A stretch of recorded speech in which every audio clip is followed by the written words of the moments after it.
पड़ी। स्क्रीन पे आपके है, अरे ये क्या, जॉली एलएलबी मूवी का पोस्टर।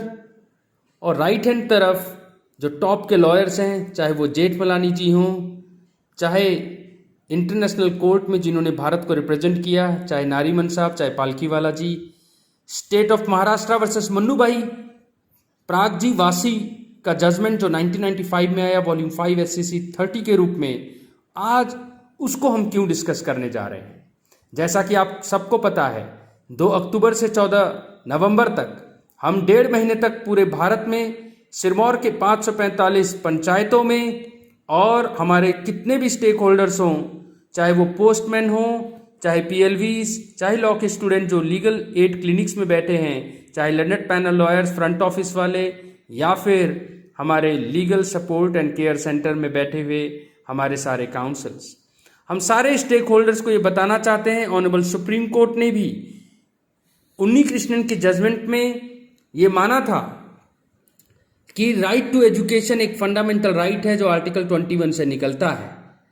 और उसके बाद राइट टू एजुकेशन एक्ट भी पास हुआ। उन्नी कृष्णन 1993 की जजमेंट थी, और उसी के बाद 1995 की आप जजमेंट देख सकते हैं। एजुकेशन को एक स्टेप और ऊपर उठाते हुए ऑनरेबल सुप्रीम कोर्ट ने बोला, the need for a continuing and well organised legal education is absolutely essential, recognizing the new trends in the world order to meet every growing challenge। जी हाँ दोस्तों, आप इंटेलेक्चुअल लीडर्स हैं society के। Article 19(1)A of constitution of India में लोगों को बोलने का अधिकार है, लेकिन एडवोकेट्स एक्ट में आप दूसरों के बिहाफ से वोकेट करते हैं, एडवोकेट बन जाते हैं। अटर्नी, लॉयर, काउंसिल, ये सब चीज़ों में फ़र्क क्या है ये तो हम बाद में आपको बताएंगे, मगर मोर और लेस हमारे लॉ के डकलिंग को ये पता होना चाहिए कि आपका 360 डिग्री नॉलेज, आपका holistic approach. Honourable justice Rohinton Nariman ji ने अपने हाल ही के रिटायरमेंट में कहा कि चाहे आप BSc के बैकग्राउंड से हैं, चाहे BCom, सारी चीज़ों में आपका नॉलेज होना चाहिए, क्योंकि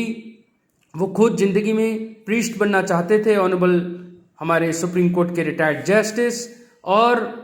वो साइंस के बैकग्राउंड से थे, और ऑनरेबल सुप्रीम कोर्ट में पेटेंट पे उन्होंने लैंडमार्क जजमेंट्स दिए। ये उन्होंने ही कहा कि मुझे मेरे 360 डिग्री नॉलेज ने इस तरह के जजमेंट देने में मदद की, और इसीलिए मैं यूथ से, खासकर लॉयर्स से, लॉ के डकलिंग से ये उम्मीद करता हूँ वो भी अपनी नॉलेज केवल एक तरफा नहीं रखेंगे। वैसे भी वलसमा पाउल में ऑनरेबल सुप्रीम कोर्ट ने कहा कि आपको आर्टिकल 51A H और J के तहत, कॉन्स्टिट्यूशन ऑफ इंडिया के तहत हर फील्ड में इंटरेस्ट लेना चाहिए। आप इंसाइक्लोपीडिया हर फील्ड में हो या ना हो, लेकिन आपको ह्यूमन साइकोलॉजी और ऑलमोस्ट हर फील्ड की एक अच्छी डीप नॉलेज हो, ताकि आप लोगों के साथ न्याय कर सकें। जैसा कि society for unaided private schools union of India में राइट टू एजुकेशन को अपहोल्ड करते हुए ऑनरेबल सुप्रीम कोर्ट ने एक स्टेप और बढ़ाया कि एटलीस्ट जो नॉन माइनॉरिटी स्कूल हैं, चाहे वो एडेड हैं चाहे अनएडेड, इन सारों को 25% रिजर्वेशन देना पड़ेगा बैकवर्ड क्लासेस को,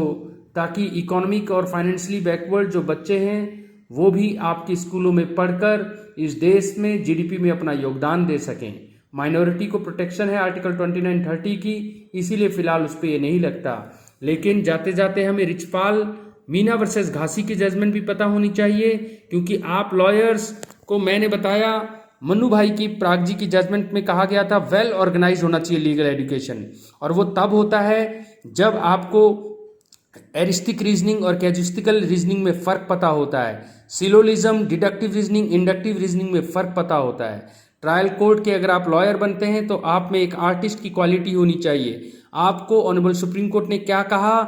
उसके सारी जजमेंट्स को जो पेश करने की आदत है, जैसा रिचपाल वर्सेस मीना और घासी में ऑनरेबल सुप्रीम कोर्ट ने कहा कि जो नए लॉयर बनते हैं वो ओवरवेल्म हो जाते हैं जजमेंट से, और हर जजमेंट्स को सोचते हैं कि ये जो है वो बाइंडिंग लॉ है, हर फैक्ट पे लगेगा, लेकिन यही डिडक्टिव रीजनिंग आपको आनी चाहिए। और इसी के लिए ऑनरेबल सुप्रीम कोर्ट ने कहा आर्टिकल 141 क्या बोलना चाहता है और किस तरीके से उसका रेशो ही आपके लिए रेलेवेंट है, ये वेल ऑर्गेनाइज्ड लीगल एजुकेशन से ही पॉसिबल है। वर्ल्ड के नए ट्रेंड को देखते हुए स्पेसिफिक रिलीफ एक्ट में अमेंडमेंट किया गया ताकि ईज ऑफ डूइंग बिजनेस में लगातार इंप्रूव कर इस देश में इन्वेस्टमेंट हो, और इसीलिए शिवा शक्ति की जजमेंट भी हम नेक्स्ट वीडियो में डिस्कस करेंगे, जिसके तहत आपको अपने जजमेंट का एक पैरा इस देश की आपकी जजमेंट का इम्पैक्ट क्या होगा इस देश की इकोनॉमी में या फिर इकोनॉमिक डेवलपमेंट में, इसका हल्का सा ब्यौरा देना पड़ता है। और रिचपाल वर्सेस मीना में ऑनरेबल सुप्रीम कोर्ट ने यही कहा